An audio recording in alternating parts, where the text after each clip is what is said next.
Perfecto. Bueno, pues comenzamos. Cuando hablamos qué es tomar decisiones y cómo resolvemos justamente un conflicto, ¿sí?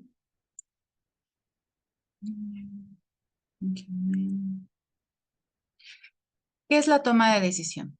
La toma de decisión es este proceso en el cual nosotros buscamos justo evaluar o elegir por medio del razonamiento y la voluntad. Es la posibilidad o es una opción de ver un sinfín de posibilidades dentro de este universo y elegir, ¿sí? Con un propósito, con una motivación, ya sea desde algún aspecto muy específico o de algo muy general. ¿Qué hablamos con esta parte específica? Desde la parte personal, desde la parte vocacional, la parte laboral, económica, social. Al final, nosotros somos seres sociales y es algo en lo que regularmente nosotros nos mantenemos tomando decisiones, ¿sí?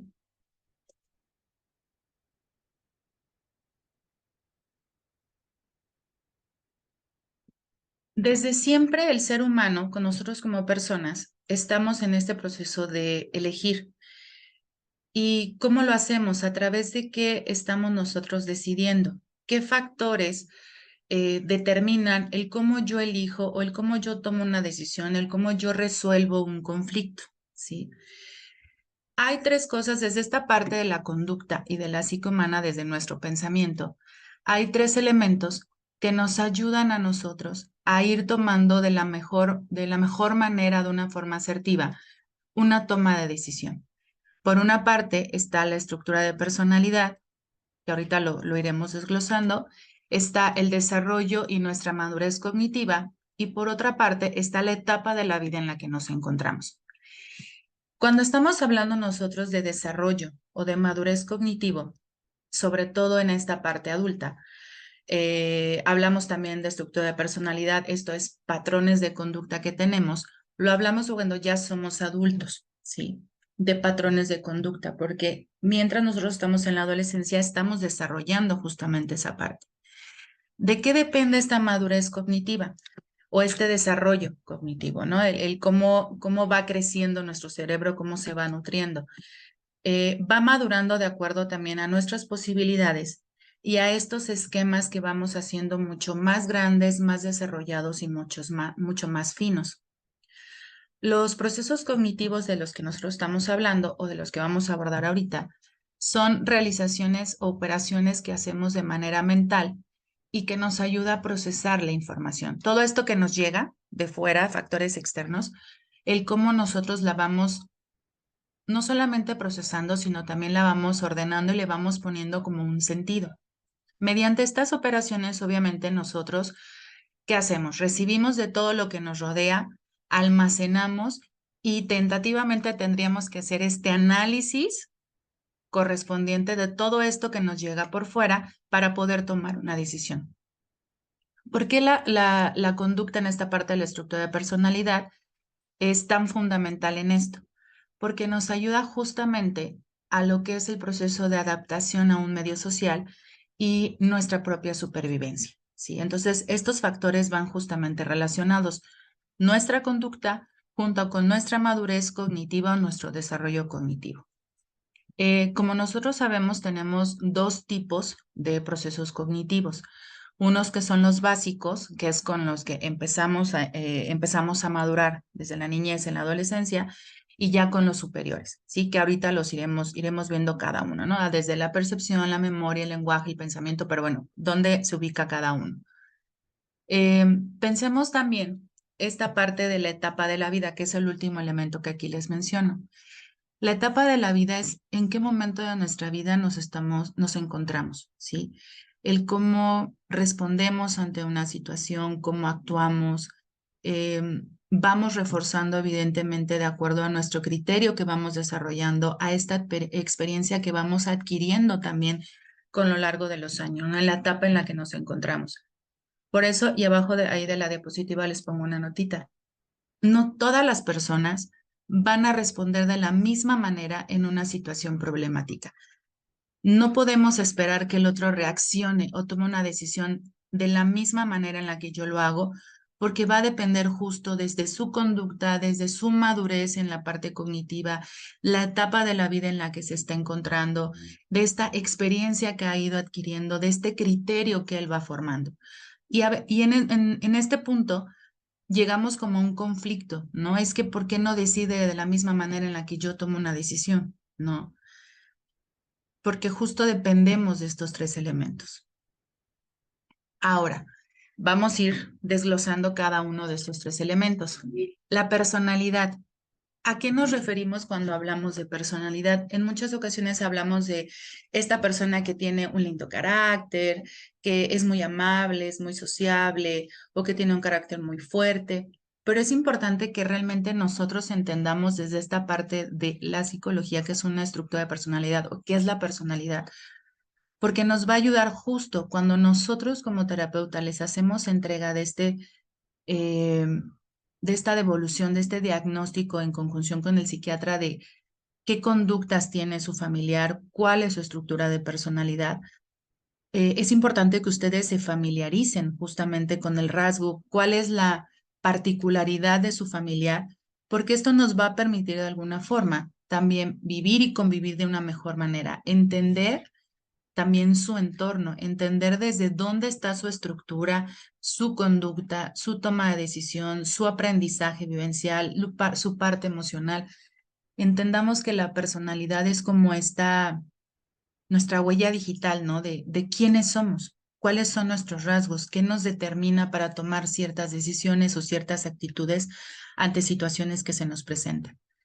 Em, bueno, dentro de la psicología Merlin y Sakoto hablan que la personalidad es entendida como un grupo de características estables y tendencias que determinan las diferencias psicológicas, esto es, nuestros pensamientos, nuestros sentimientos y nuestras acciones. ¿Cómo nos determinan? ¿Sí?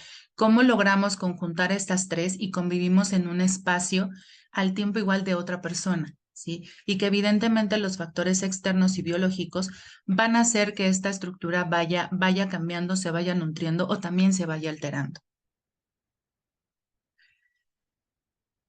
¿Qué detalla la estructura de personalidad? ¿Qué detalla la personalidad? Lo que hablábamos ahorita, ¿no? No solamente la parte del carácter, sino nuestra conducta, nuestro intelecto, nuestra rebeldía incluso, ¿no? Nuestra falta de control o nuestro control personal, nuestra persistencia, nuestra expresión afectiva, que no siempre puede ser positiva, a veces también tenemos expresiones negativas, nuestra obediencia, la parte expresiva, nuestra amabilidad.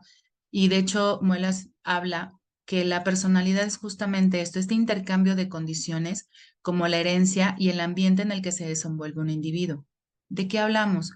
De cómo nuestro aprendizaje social y nuestras experiencias personales van cambiando a lo largo de la vida y eso en muchas ocasiones determina el cómo yo voy tomando una decisión, el cómo yo trabajo con mi expresión afectiva, el cómo yo trabajo con mi control personal o con mi no control personal, desde dónde yo lo estoy haciendo, la parte de mi intelecto, ¿sí? Es esta huella digital, es esto que nos identifica y nos diferencia también de otra persona. Hablábamos justo de los procesos cognitivos, que es, por ejemplo, la percepción, cómo racionalizamos las cosas, cómo la entendemos, nuestro carácter, nuestra conducta, el temperamento que tenemos ante ciertas situaciones. Entonces, estamos hablando ahí de justo nuestra personalidad, esto que nos identifica, ¿sí? Ahora, cuando entramos a esta parte del desarrollo y de nuestra madurez cognitiva, evidentemente va a ser de acuerdo a nuestra etapa de la vida también, ¿no?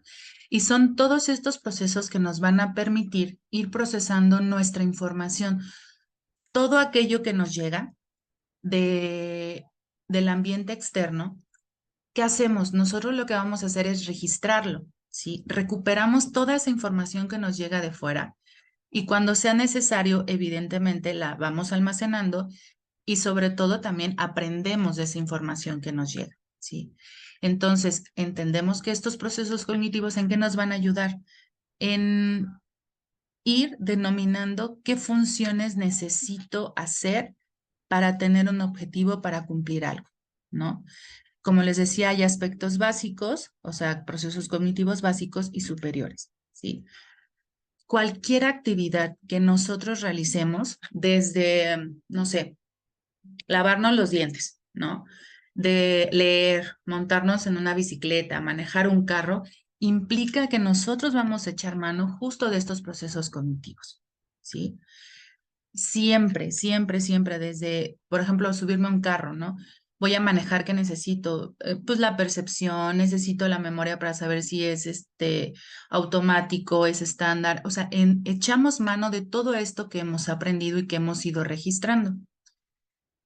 Hablamos que entonces, de acuerdo a lo que les comparto ahí en la diapositiva, que es entendida como una variable asociada al desarrollo cognitivo y social. Se define como la capacidad de anticipar el establecimiento de metas y el diseño de planes, siendo estas funciones ejecutivas de tipo metacognitivo.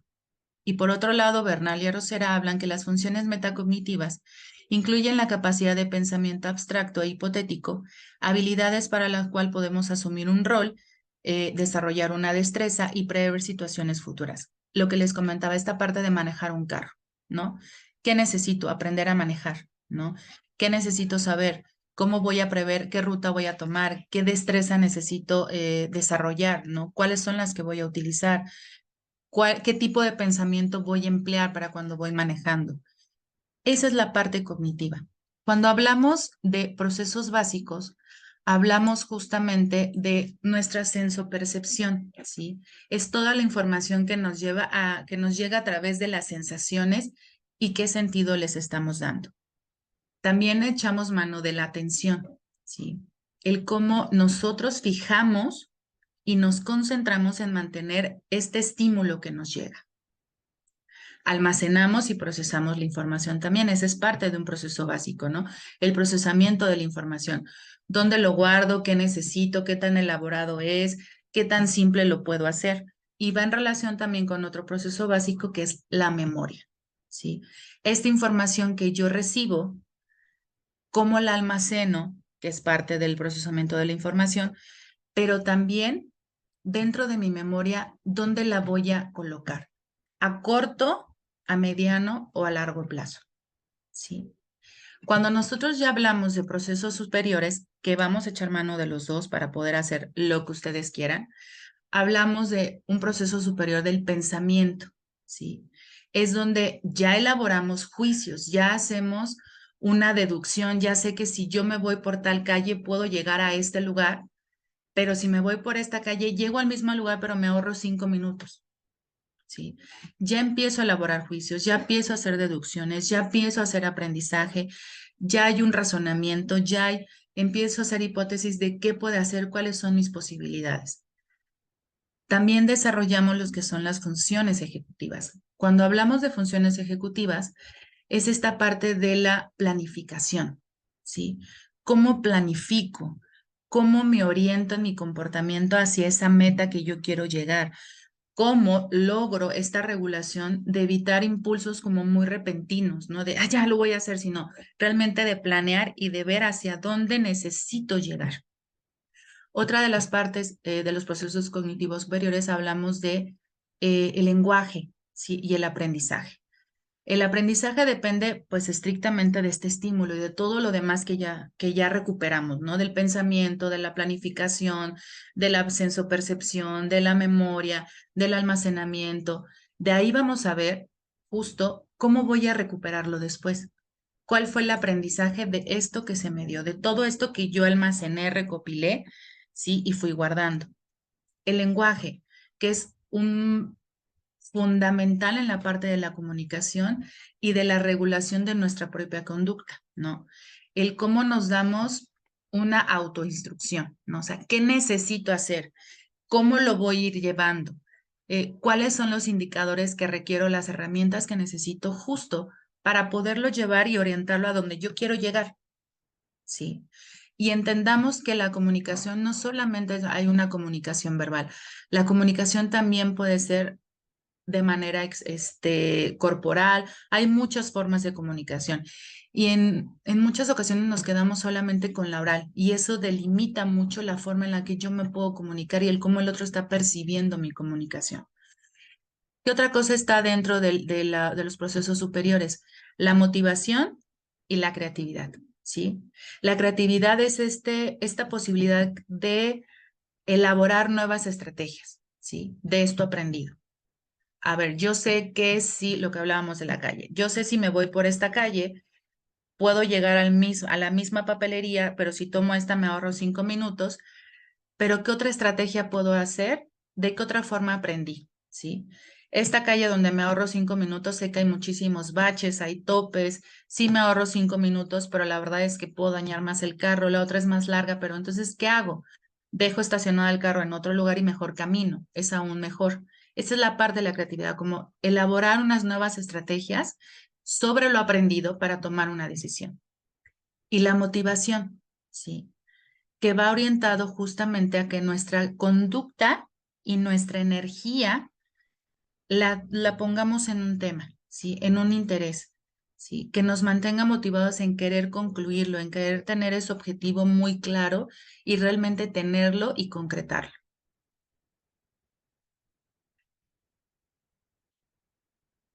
¿Qué hablamos cuando requerimos tomar una decisión? ¿Sí?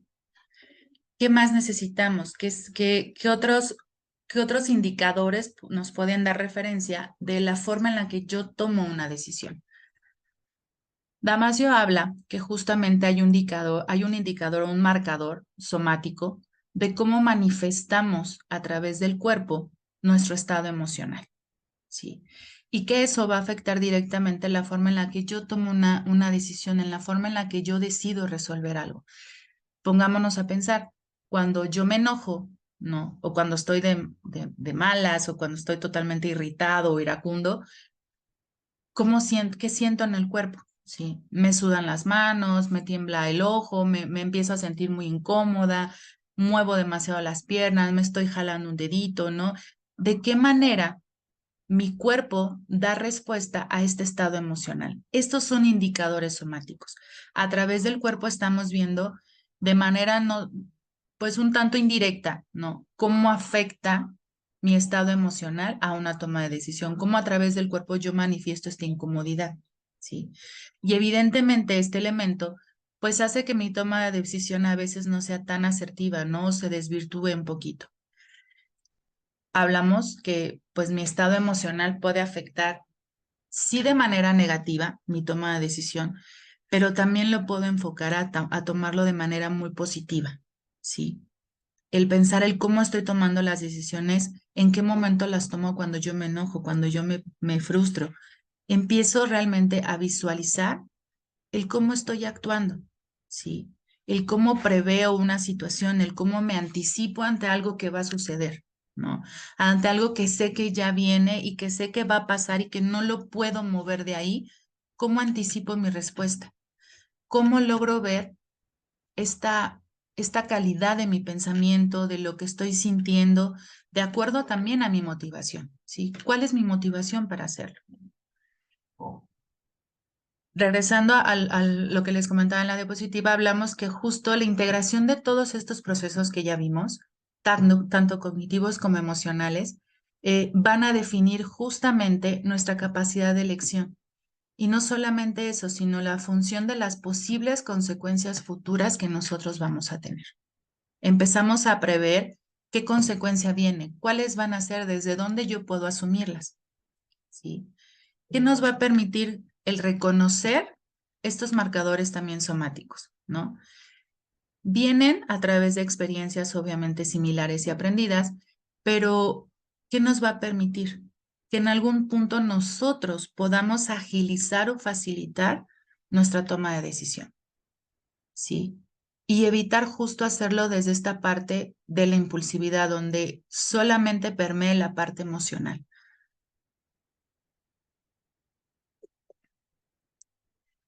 Por otro lado, y este punto se me hace muy importante, hablamos de la intuición, ¿sí?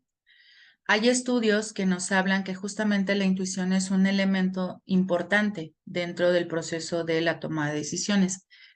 ¿Por qué? Porque a veces, no sé si se han dado cuenta, de repente sentimos, ay, es que esto que está pasando como que se me pone la piel chinita o me da escalofríos o siento que esto ya lo viví o logro identificar y empiezo a sentir cierto tipo de respuesta, me viene como esta incertidumbre, me pongo a pensar, a ver, es que presiento que esta situación no está bien, ¿no? O sea, en la calle no se ve nadie ahí, se ve muy tranquila, pero esta sensación de no sentirme segura no me da del todo la posibilidad de seguir caminando por ahí, no me siento segura, no quiero pasar, ¿no?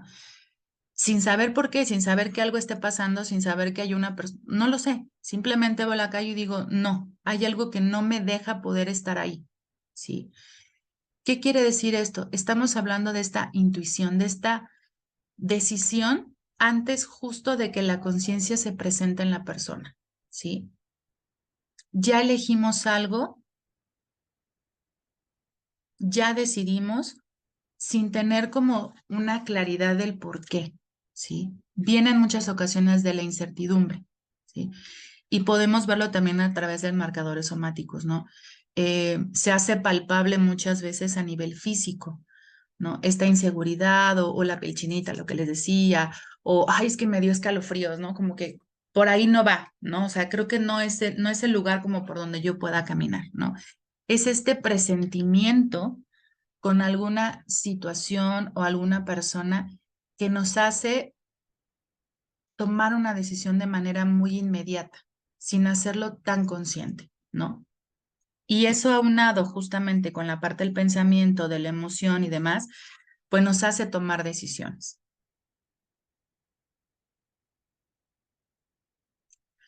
Ya que vimos qué es la toma de decisión, pues ustedes se preguntarán, ajá, ¿y cómo le hacemos? ¿No? ¿Cómo resuelvo un problema? Que ese es el punto, ¿no? O sea, sé que ya está ahí, pero ¿cómo hago para resolverlo?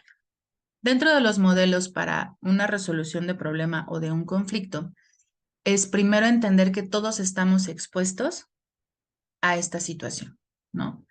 Que todos vamos a tener que echar mano o que implica el poder ver nuestra capacidad de afrontar y de resolver situaciones que se nos presentan de manera diaria, ¿no? Conflictos tenemos todos los días, absolutamente todos los días. Y en determinadas ocasiones esta preocupación o esta ansiedad que nos aparece a la hora de elegir nuestra decisión correcta, ¿no?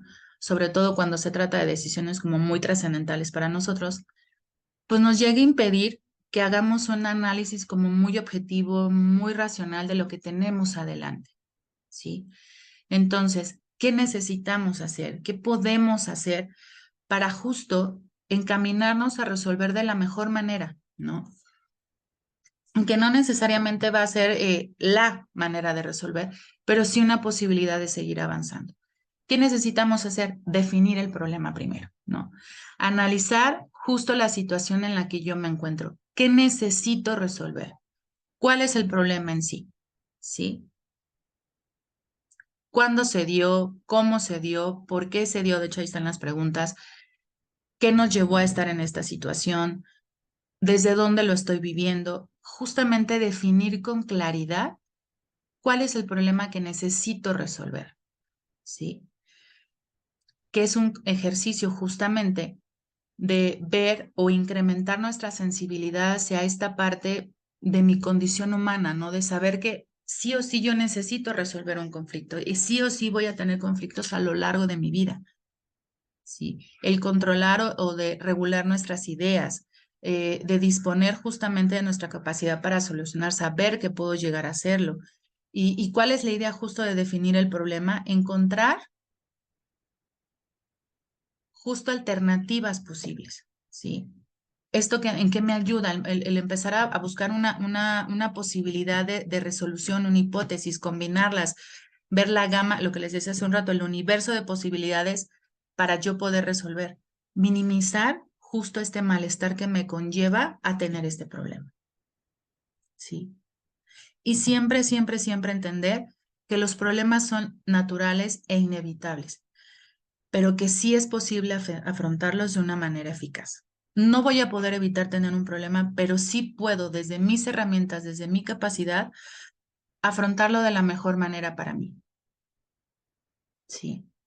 Cuando yo delimito este problema real, ¿no? Hablando, por ejemplo, en el asunto de consumo, pues sé, ¿sí? Que mi familiar, que mi hijo, que mi padre, que mi hermano, que mi esposo, que mi sobrino está consumiendo, ese es el problema real, ¿no? Como muy tangible.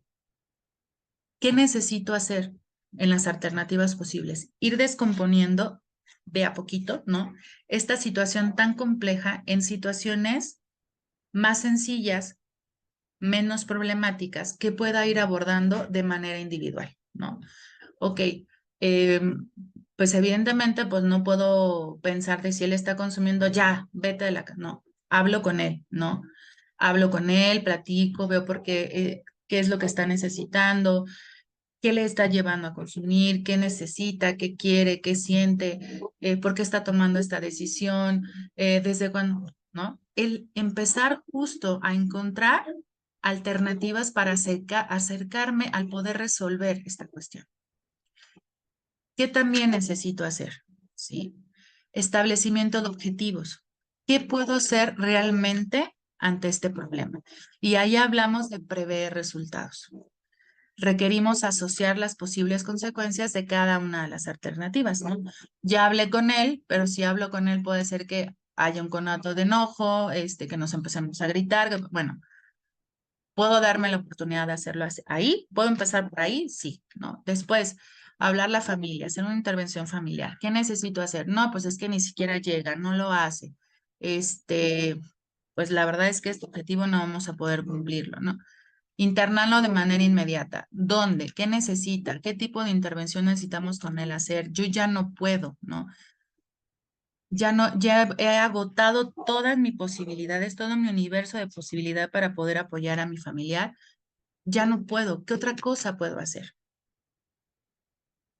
Y, y ese es el preguntarnos realmente, ¿qué puedo hacer realmente ante este problema? Cuando ya tenemos toda esta parte, hablamos de la posibilidad de elegir, ¿no? De toda esta lluvia de ideas de, bueno, ya hablé con él, ya también habló su familia, ya hubo ya lo llevé a un anexo, ¿no? Ya fuimos con esta parte, vamos a poner holística, o sea, ya hice yo de todo, ya encontré muchísimas variables que yo pensé viables, ya elegimos varias de ellas. No podemos tener el control de esto, no hemos podido monitorear, no hemos podido ser responsables, no hemos podido tener actitud participativa, que se supone que eso nos ayuda a la resolución de un conflicto. Este, no hemos podido llevar las consecuencias a corto y mediano plazo. ¿Qué hago? ¿Sí? Cada una de las soluciones que me he planteado no ha logrado hacerse. Necesito identificar los pro y los contra de lo que he decidido. De todas estas situaciones que he decidido, necesito saber qué sí y qué no, ¿sí? ¿Cuál es mi interés? ¿Cuál es mi motivación que me llevó a escoger justamente eso? ¿Lo hice desde esta parte emocional o realmente lo hice desde esta reflexión, ¿sí? ¿Lo hice justo pensando en poner en marcha una solución o simplemente lo hice para poder parar el problema de manera como inmediata, ¿sí? La efectividad de la solución, realmente conseguir resolverlo de forma definitiva puede ser una alternativa o solamente fue de manera como muy, que les decía, muy inmediata, ¿no? No como parar el problema en ese momento, ¿sí?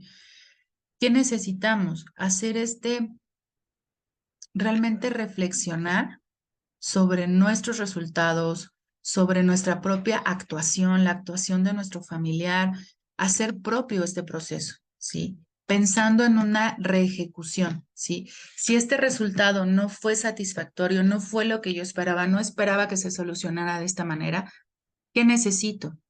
Hacer una autoobservación, hacer una evaluación de cómo yo decidí, ¿sí? Mi propio actuar dentro de la situación. ¿Qué necesito reforzar? Para que entonces yo pueda pensar siquiera en una reejecución, ¿sí? Poder resolverlo de manera distinta. ¿sí? Siempre nos preguntamos, pues, ¿qué dificulta que yo no pueda tomar una decisión? ¿No? ¿Qué me pasa? Por qué no soy capaz de hacerlo?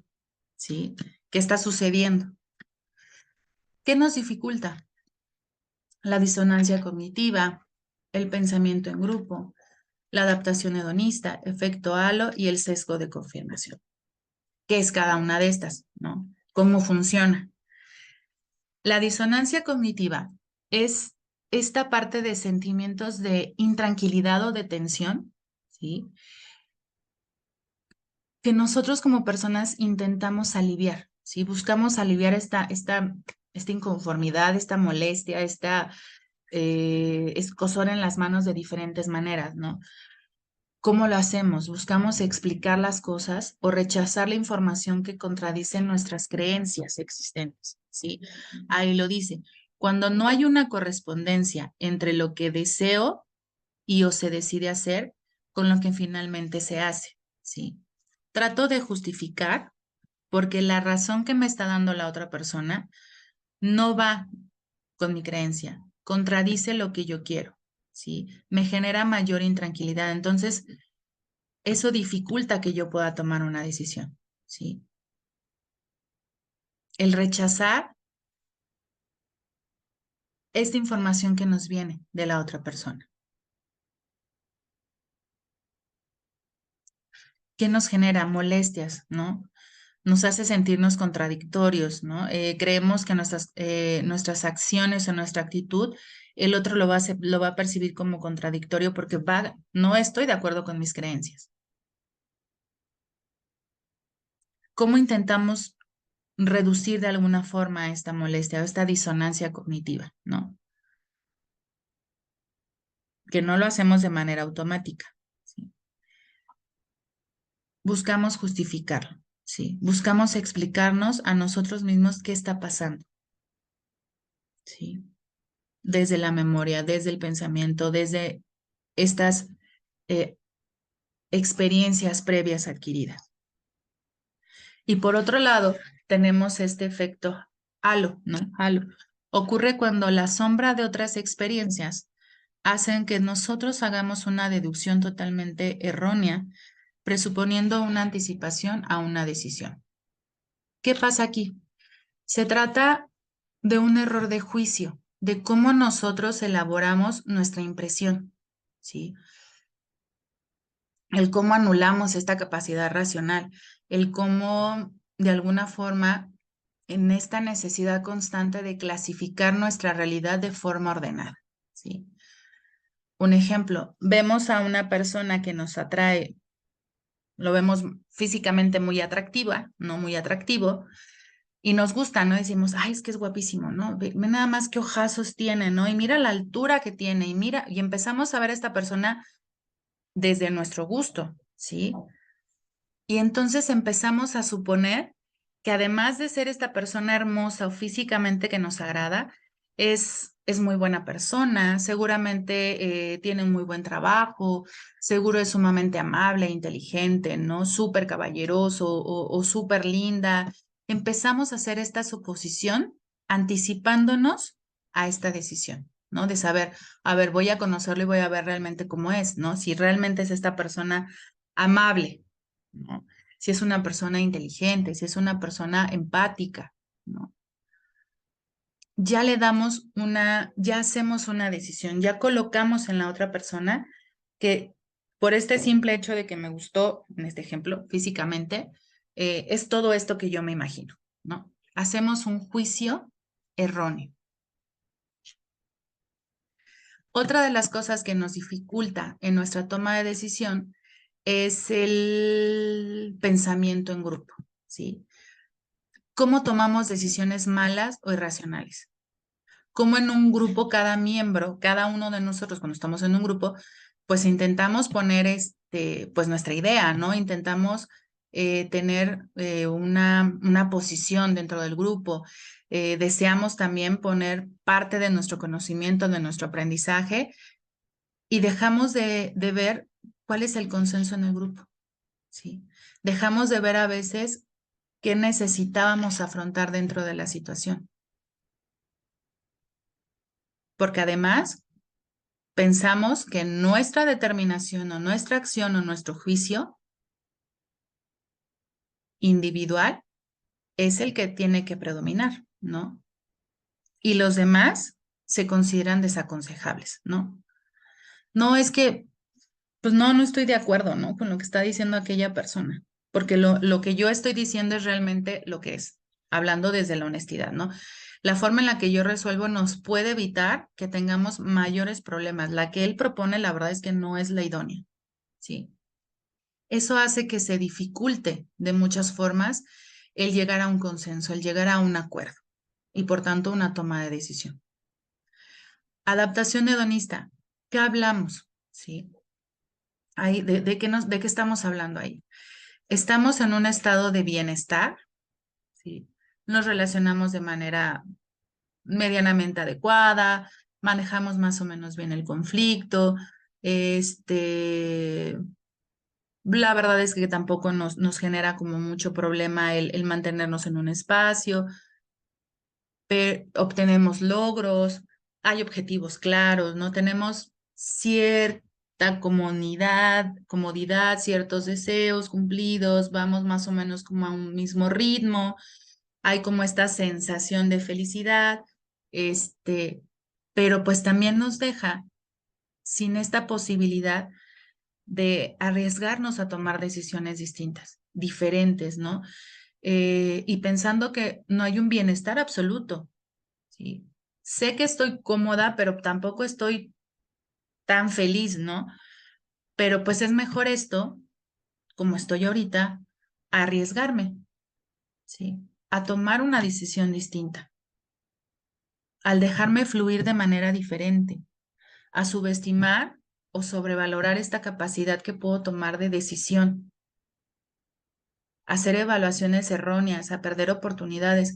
Estoy bien, o sea, como estoy tranquila. No necesito moverme porque no hay esta necesidad de. Dejamos de arriesgarnos, dejamos de ver que podemos hacerlo de manera distinta, que puedo resolver diferente. Es el sesgo de confirmación que va muy en relación, ¿no? Es el buscamos respaldar justamente mis resultados, mis creencias, ¿sí? Aquí habla de, es una adecuada evaluación de los resultados, es tener la suficiente flexibilidad cognitiva para poder modificar las creencias si fuera necesario, ya que el siguiente objetivo será no volver a cometer el mismo error, lo cual no ocurre si mantenemos la misma posición y rechazamos todo el nuevo contenido. ¿Qué hacemos? Cuando nos quedamos mucho en este sesgo de confirmación, nos lleva a interpretar evidencia de manera errónea, ¿sí? No nos permite justo crear nuevas expectativas, nuevas hipótesis. Eh, por ejemplo, si tenemos una creencia negativa sobre un grupo social o una comunidad es muy probable que notemos o recordemos eventos que confirmen y que así tal cual validen esta creencia que yo tengo. Sí, como está ahí en la imagen, es que son 6, ¿no? O sea, yo sé que son 6 y es un 6 porque es la forma en la que yo lo estoy viendo. Y así tiene que ser. Y no nos damos esta oportunidad de poder cambiar mi creencia, ¿sí?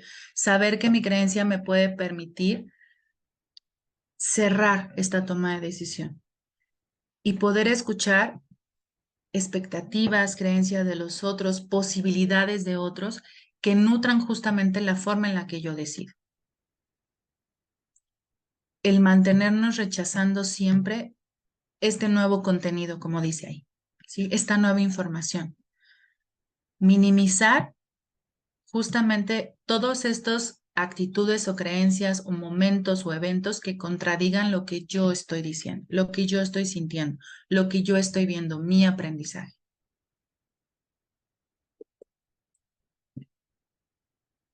¿Cómo solucionar conflictos? ¿No? ¿Desde dónde le puedo entrar yo para solucionar un conflicto? ¿Desde dónde lo hago?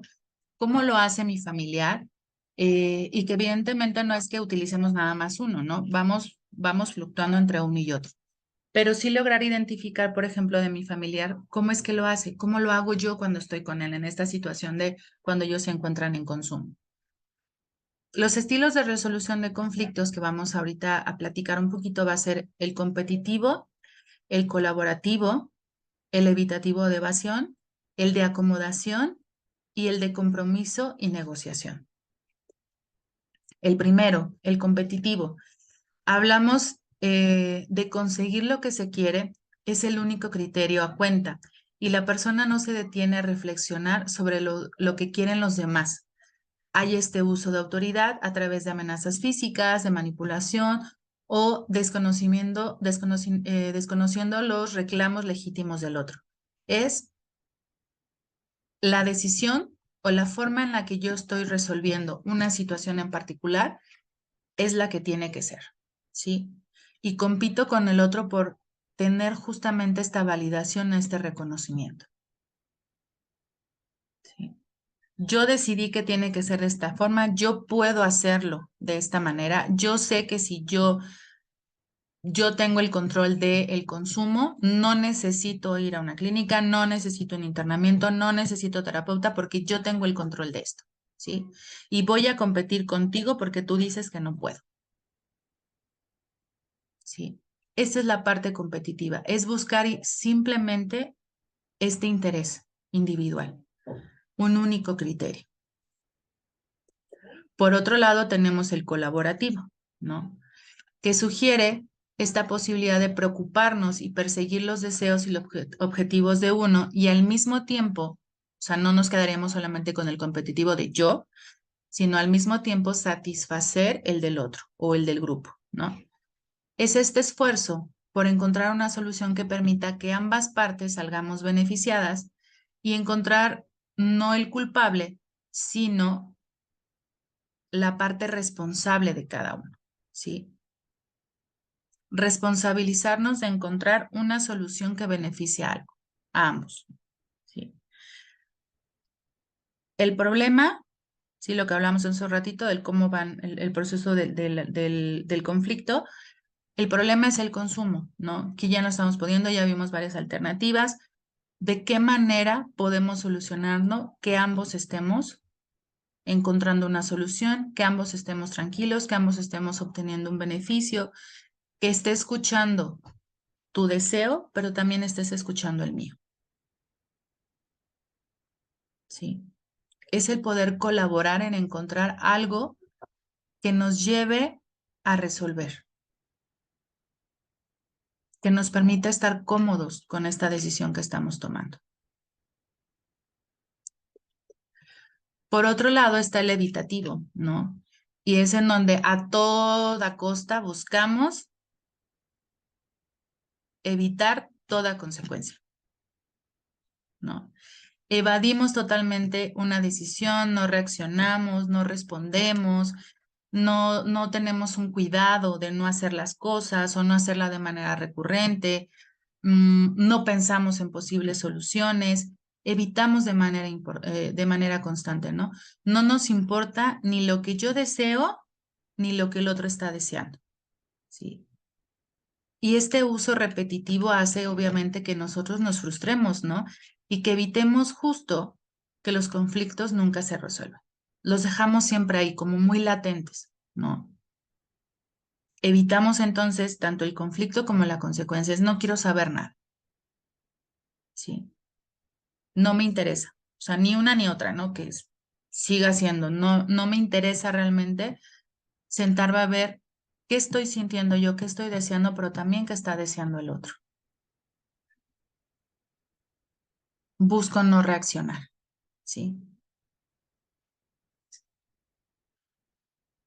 De acomodación, ¿sí? Sucede cuando uno se preocupa por lo suyo y solo no se preocupa por lo suyo y busca satisfacer los deseos del otro. Siempre cede y acepta lo que los demás quieren, aun cuando se sienta mal, ¿no? Ah, es que queremos ir al cine, ¿no? Ay, vamos a ver una película de terror. Pues quiero ir al cine, no me gusta no me gustan las de terror, pero pues ellos quieren, ¿no? Pues vamos. Es el siempre estar aceptando, el nunca manifestar esta incomodidad, este no estar de acuerdo, este sentimiento de no me gusta, ¿no? Y además lo hacemos desde esta parte de, sí, sí, vamos al cine, la de terror está fabulosa, ¿no? Sí, sí, sí, sí, no se preocupen, vamos, me encanta. Es más, yo compro las palomitas, ¿no? Es esta parte de dejar de vernos a nosotros mismos, ¿sí? Y estar preocupado constantemente por el otro. Y en la imagen lo dice, en la imagen que te ponemos ahí en la diapositiva se puede ver, ¿no? Yo estoy aquí arriba, pero dejo de ver que puedo seguir creciendo, que puedo seguir haciendo cosas y necesito seguirte jalando, ¿no? Seguir validando, seguir viendo qué necesitas tú y dejo de ver qué requiero yo, qué necesito yo, qué deseo yo. Y me mantengo siempre como en este malestar, pero tampoco lo digo.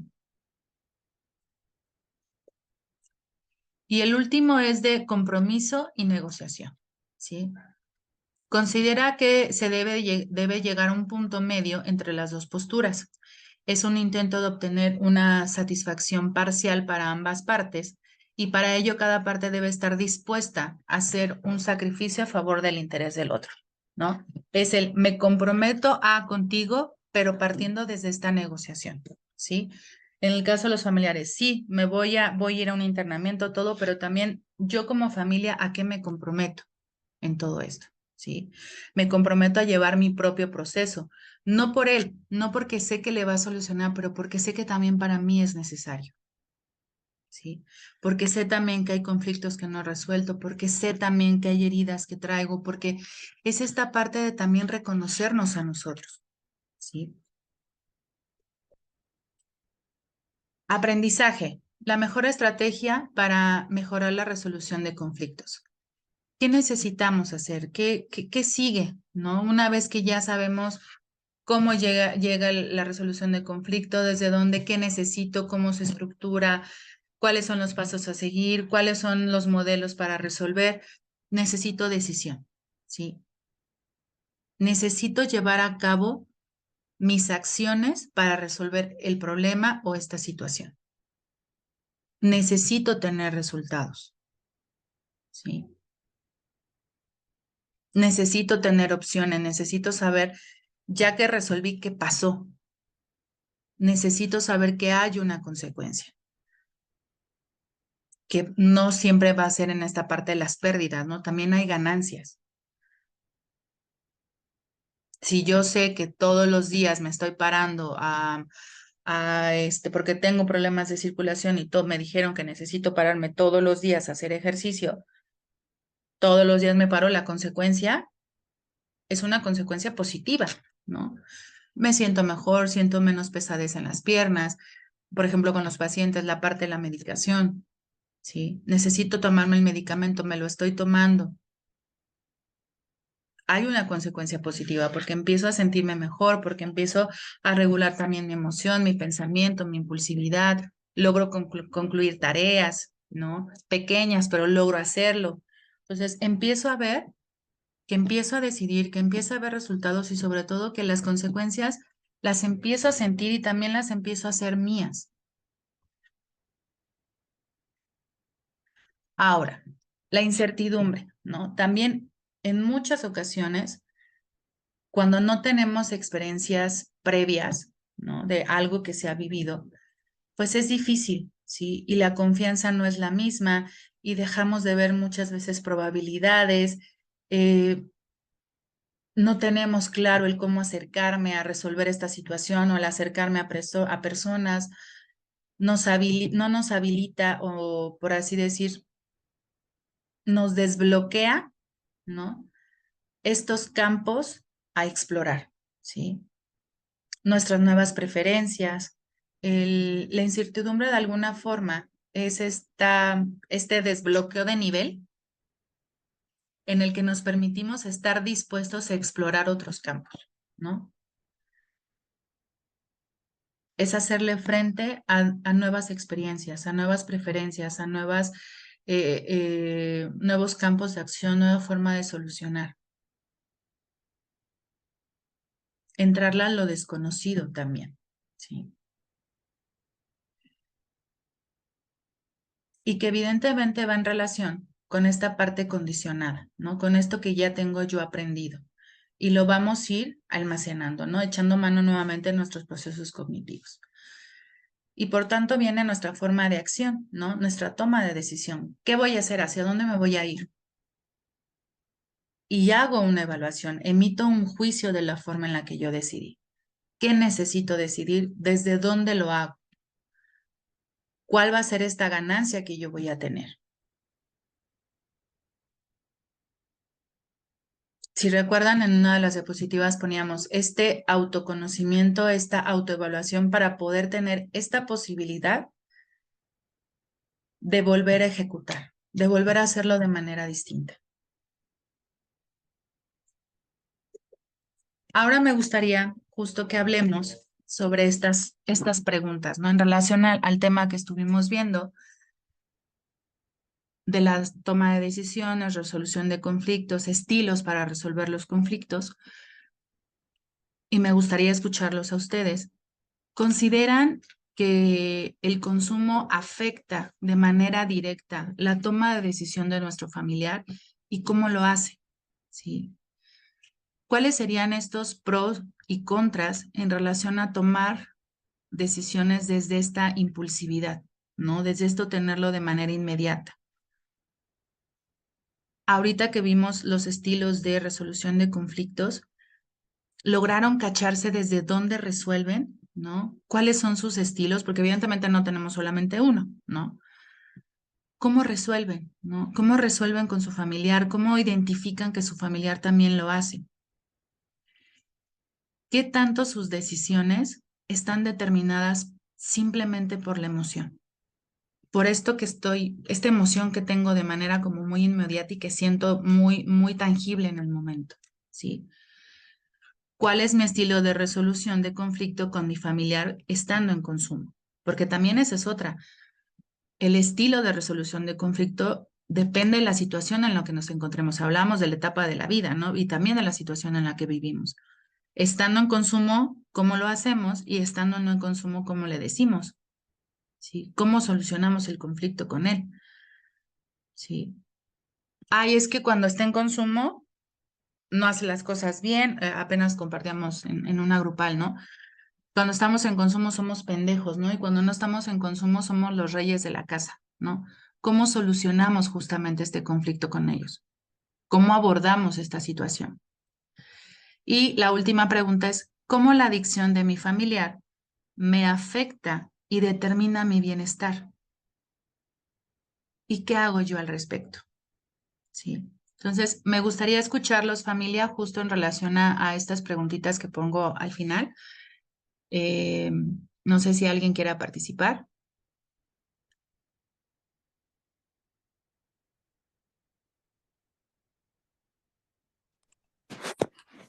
Bueno, yo quisiera comentar nada más que adicciones tenemos todos. A la Así es. comida, al deporte, o Al sea, y no podemos estar ejercicio, al trabajo. to- totalmente, somos adictos. Y Ujú. no podemos estar juzgando a un adicto que sea diferente a nosotros porque nosotros traemos muchas cosas. Más bien tenemos que ver la posibilidad de entablar una comunicación honesta y sincera y comprensión en amor. Y pues, ni modo, o sea, yo creo que el llegar a ese tipo de adicciones como la drogadicción y demás es porque queremos perdernos de la realidad, porque no nos sentimos apoyados tal vez, o sea, o porque ya caímos en una sustancia que pudimos haber probado, pero pues nos hizo adictos, ¿no? Pero también sí se sufre y se entiende que los vicios son así y pues no sé, con sabiduría y con amor y entendimiento se gana más que criticando y sintiéndonos los sufridos, y no entendiendo que también ellos pueden caer o nosotros mismos. Y pues que Dios nos ayude, mija, porque esto no es parte nada más de estar señalando. Cuando tú señalas con un dedo, con el otro te estás culpando, la verdad. y pues no sé, buscar ayuda. Y sí, definitivamente esa anemia espiritual que tenemos, híjole, nos conlleva a cometer varios errores. Pero pues bueno, por eso estamos aquí, tratando de aprender y de saber cómo manejar las cosas de mejor manera. Muchas gracias por Gracias a tus usted. apoyos. Ahorita que comentaba esta parte, eh, ¿qué tanto entonces su emoción ha permitido, ha permeado esta toma de decisión en relación con su familiar? ¿Desde dónde ha buscado resolver justamente con él?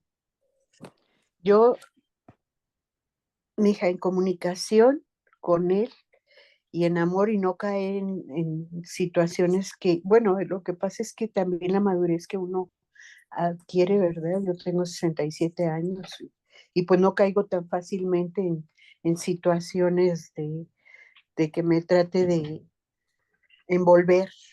Más Ujú. bien trato de tener una comunicación y cuando veo que no la hay, pues me pongo yo a orar, personalmente y que el tiempo, porque el tiempo es perfecto, ¿verdad? Para poder, lo he dejado libre, pero también he estado muy al pendiente y darle lo mejor de mí y él sabe que conmigo tiene todo el amor y el cariño y que debe de haber un respeto, ¿verdad? Sobre todo para él, tanto como para mí, para nosotros que lo estamos apoyando. Y me ha funcionado muy bien, mi reina. Ujú. No sé si estoy hablándote claro o hay Sí, sí, alguna sí. duda.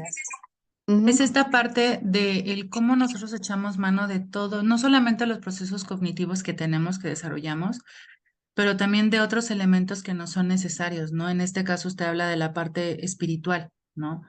Y que Ujú. es un punto para usted mediador en este asunto de no solamente resolver el conflicto con él, sino también desde dónde usted está viendo o le es necesario también tener este bienestar, ¿no? Así, Que va en relación justo con la última pregunta.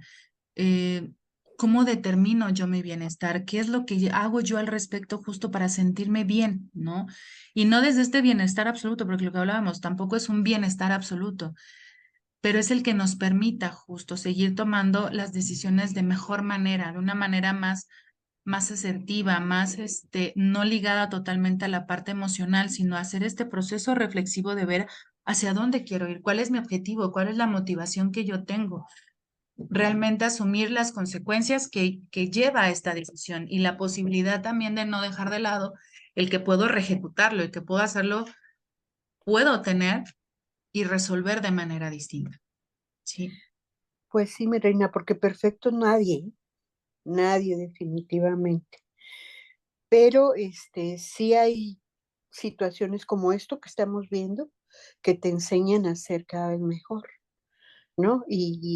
Pues no sé, buscar lo que es el beneficio para uno y para ellos. Y si no puedes cambiar las cosas, tratar de sobrellevarlas y sobre todo apoyándote, vuelvo a repetir, en confianza, en fe, en amor, o sea, porque pues hemos caído y hay que levantarnos, hija, y para bajar, digo, para subir tenemos que bajar y para recibir tenemos que soltar. Entonces, pues no sé, mira, yo, perdóname, o sea, tenía aquí una gente y no pude entrar desde el principio, pero yo considero que damos más sin criticar, sin señalar y sin estar ahí, atacando más y sintiéndonos que estamos muy bien cuando ellos están mal. No es cierto, todos estamos mal y hay que aprender a sobrellevar las cosas. Y para eso existen ese tipo de situaciones como lo que tú nos estás enseñando. Yo te agradezco mucho, les agradezco. Buscar pues, el bienestar para todos. Muchas gracias. A ¿Alguien ti, más que pudiera compartirnos justo desde esta reflexión, hablemos sobre nuestros estilos de resolución de conflicto, el cómo lo hemos vivido con nuestro familiar, desde dónde, qué tanto nos ha implicado el tomar decisiones desde la impulsividad? ¿Sí? ¿Alguien más?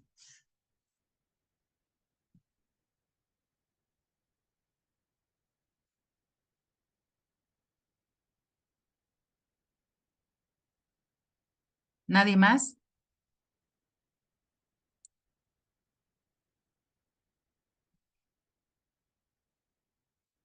Me gustaría cerrar justo con esta frase y que va acorde a lo que comentaba ahorita la señora, es: no hagas nada y nada pasará. La vida se trata de las decisiones. O las tomas o alguien más las tomará por ti, pero no las puedes evitar, ¿no? Es esta parte de no podemos evitar el conflicto porque va a estar siempre presente, pero sí podemos tomar la decisión de saber hacia dónde quiero encaminar mi decisión y que puedo yo tomarla y no necesariamente esperar a que alguien más lo haga, ¿sí? Necesito hacerlo yo y tengo que hacerlo yo. Y siempre en vía justo de este bienestar, ¿no? Del estar bien, del poderme permitir saber que puedo tomar decisiones desde todos los ámbitos, ¿sí? Señor Fernando, perdón, no vi la manita, discúlpeme. ¿Cómo está? Buenos días. Qué gusto Buenos días, verlo. nada más para aportar. Me pareció muy interesante toda la narrativa, la experiencia eh, que viví y quisiera compartirles. Surgió en mí ahorita una frase de John Lennon que decía que la vida es lo que sucede mientras tú estás haciendo planes. Qué Puedes bonita. tener muchos proyectos, puedes tener muchas intenciones, Ujú. pero me parece que el adicto, si es que hay que ponerle algún letrero, más que yo ayudarle a que solucione su problema, es acompañarle para que él descubra en qué parte de su vida se encuentra y a partir de ahí también se acompañe con su propia adicción, porque pues no es algo ni bueno ni malo, simplemente es parte de su vida Fue una y decisión, justamente. y esto me parece que lo que le está sucediendo en este momento es parte de su vida y los planes que haga él pues los hará, pero su vida de todos modos sigue evolucionando, sigue caminando. La vida no se detiene, independientemente de lo que suceda. Me parece que era un compartirles a todos psicóloga y pues gracias. Así es, señor Fernando, el proceso de adicción también es una decisión.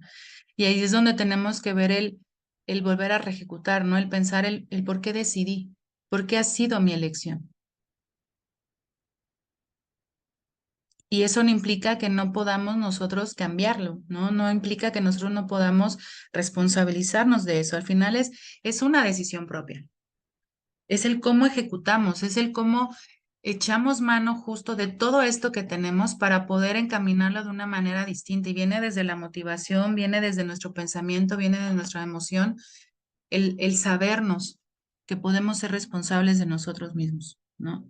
Y esa también es una decisión. Y me parece que como parte de la experiencia, usted ha sido buena compañía porque no me ha dicho lo que tengo que hacer. Me ha acompañado para que yo vaya encontrándole soluciones también a mi vida y me parece interesante esa forma de encuadrar, donde usted no se pone como una persona con un conocimiento, sino al contrario, se coloca en una posición de aprender a construir el otro, en este caso yo, y en esa parte sí tiene sentido tener que decirle que le agradezco el que no me haya enseñado nunca lo que tengo que hacer, sino que me haya permitido y me siga permitiendo el construir y encontrar soluciones a mi vida personal también. Gracias. Gracias a usted, señor, por siempre compartir y siempre es grato escucharlo. ¿Alguien más que le gustaría compartir en relación al tema?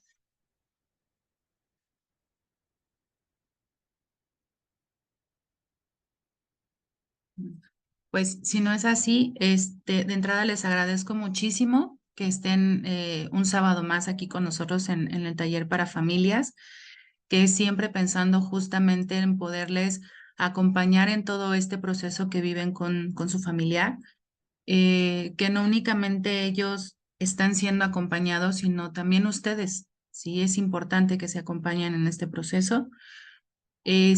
me gustaría repetirles otra vez la frase: no hagas nada y nada pasará. La vida se trata de las decisiones, o las tomas o alguien las tomará por ti, pero no las puedes evitar, ¿no? Pues muchas gracias y los estaríamos esperando entonces el próximo sábado, igual a las 9:30, con un taller más para familias. Que tengan un excelente fin de semana. Una pregunta antes, entonces los talleres ya van a ser a las 9:30. Sí, 9:30. Ah, ok. Sí, es que entré muy tarde. Muchas gracias. No, de qué. Bonito Excelente fin día. de semana y nos vemos el siguiente sábado. Muchísimas gracias. Saludos, Bendiciones familia. para todos. Gracias. Gracias por todo. Buen día. Gracias, buen fin de semana. Igualmente, señora Yolanda, un abrazo, bonito fin de semana. Gracias, igualmente, bye.